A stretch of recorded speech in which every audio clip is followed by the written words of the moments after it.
Kakinada urban నియోజకవర్గాలతో పాటు తాళరేవు మండలంపై తుఫాను ప్రభావం ఎక్కువ ఉండబోతుందని వాతావరణ శాఖ అంచనా వేసింది. ఈ విషయంపై చర్చించారు. ఈ సందర్భంగా పవన్ కళ్యాణ్ మాట్లాడుతూ తుఫానుపై ప్రజలను అప్రమత్తం చేయండి, జిల్లా వ్యాప్తంగా తీరం వెంబడి ఉన్న గ్రామ ప్రజలను సురక్షితంగా ఉంచేందుకు తగిన చర్యలు తీసుకోవాలని సూచించారు. తుఫాన్ షెల్టర్లో ఆహారం, ఔషధాలు, పాలు లాంటివన్నీ సమకూర్చి ఉంచాలని తెలియజేశారు.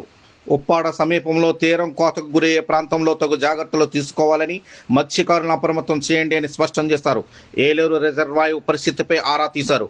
రిజర్వాయర్ పూర్తి సామర్థ్యానికి చేరువగా నీటి నిల్వలు పెరుగుతున్నాయని, నీటి వదిలేటప్పుడు ప్రజలను అప్రమత్తం చేయాలని జిల్లా కలెక్టర్ సన్మోహన్కు తెలియజేశారు. వరద ముప్పు పరిస్థితి వస్తే నీటిపారుదల శాఖ అధికారులతో ఎప్పటికప్పుడు సమన్వయం చేసుకోవాలని, పిఠాపురం, పెద్దాపురం నియోజకవర్గాల రైతులను అప్రమత్తం చేయండి, సమాచారం తెలుసుకోవాలని తెలియజేశారు. మోంతా తుఫాను ప్రభావం కాకినాడ జిల్లాపై ఉంటుందని తెలిపిన క్రమంలో కాకినాడ వెళ్లేందుకు ఉప ముఖ్యమంత్రి వర్యులు సిద్ధం కాక ఈ పరిస్థితుల్లో వద్దని సహాయక చర్యలు సన్నద్ధంతో యంత్రాంగం నిమగ్నమై ఉంటుందని, ఇప్పుడు జిల్లా పర్యటన వద్దని జిల్లా కలెక్టర్ సున్నితంగా సూచించారు.